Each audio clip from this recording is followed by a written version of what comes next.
بسم اللہ الرحمن الرحیم۔ محترم جناب قاری شبیر صاحب خیریت سے ہیں؟ رفع یدین کے جواز اور عدم جواز پہ آپ بات کر رہے ہیں۔ سب سے پہلے آپ سمجھیں کہ رفع یدین ہے کیا۔ رفع الیدین کا مطلب ہوتا ہے ہاتھ کو اوپر اٹھانا۔ تو رفع یدین تو ہم سب کرتے ہیں، میں بھی کرتا ہوں، آپ بھی کرتے ہیں۔ نماز کی ابتدا میں جب تکبیر تحریمہ ہوتی ہے تو رفع یدین ہوتا ہے۔ اس کے بعد عید کی نمازوں میں بھی رفع یدین ہوتا ہے۔ وتر کی نماز میں تیسری رکعت کی رات کے اختتام پر دعائے قنوت سے پہلے بھی رفع یدین ہوتا ہے۔ رفع یدین کرنا سنت ہے، اور جتنا بھی اختلاف ہے ہمارا امام شوافی کے ساتھ، حنابلہ کے ساتھ اور مالکیہ کے ساتھ، وہ صرف اور صرف سنت کے جاری رہنے یا نہ رہنے کا اختلاف ہے۔ ان حضرات کا یہ فرمان ہے کہ یہ سنت ہے اور یہ جاری ہے۔ ہم کہتے ہیں یہ سنت تھی، آقا انعامدار صلی اللہ تعالی علیہ وسلم آپ کے فرمان سے پھر یہ رک گئی۔ تو دیکھیں، نماز ہم نے اپنی مرضی سے نہیں پڑھنی۔ جس طرح حبیب کبریا ارشاد فرمائیں ویسے نماز پڑھنی ہے۔ تو نبی مکرم صلی اللہ تعالی علیہ وسلم نے جس مقام پر رفع یدین کی اجازت یا سنت عطا فرمائی ہم عمل کرتے ہیں، جب روک دیا تو ہم رک گئے۔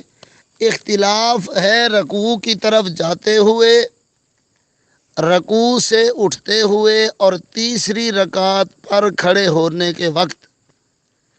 ان تین مقامات پر رفع یدین کا اختلاف ہے۔ ہمارے نزدیک نماز کی ابتدا میں بھی رفع یدین موجود ہے، وتر میں بھی موجود ہے، عید میں بھی موجود ہے، لیکن رکوع پہ جاتے ہوئے، رکوع سے اٹھتے ہوئے تیسری رکعت کی ابتدا پر یہ رفع یدین منع ہو چکا ہے، جس پر ہمارے دلائل موجود ہیں۔ ابھی آپ نے انتہائی علمی عملی شخصیت جناب قاری عابد صاحب آپ سے حدیث پاک سماعت فرمائیں۔ میں آپ کو ایک عجیب بات بتاتا ہوں کہ جو لوگ قائل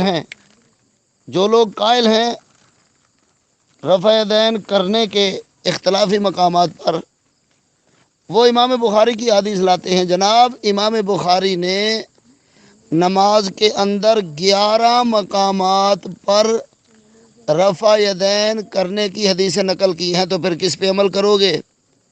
یہ لوگ تو عمل کرتے ہیں افتتاح میں، رکوع میں جاتے ہوئے، رکوع سے اٹھتے ہوئے، تیسری رکعت میں، پھر قنوت پر، پھر عیدین پر، یہ تو 6-7 بنتی ہیں۔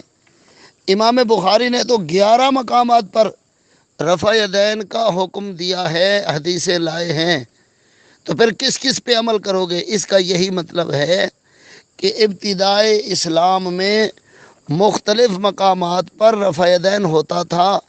علماء نے، امام بخاری نے ان کو نقل کر دیا، لیکن عبداللہ ابن مسعود رضی اللہ تعالیٰ عنہ جو نماز میں عین سرکار کے پیچھے کھڑے ہوتے، اور آپ نے فرمایا کہ عبداللہ بن مسعود کو میرے پیچھے کھڑا کیا کرو، کیونکہ میں دیکھ رہا ہوں میرا ممبر ہوگا، عبداللہ ابن مسعود اس ممبر پر بیٹھ کر میرے دین کی تعلیم دے گا۔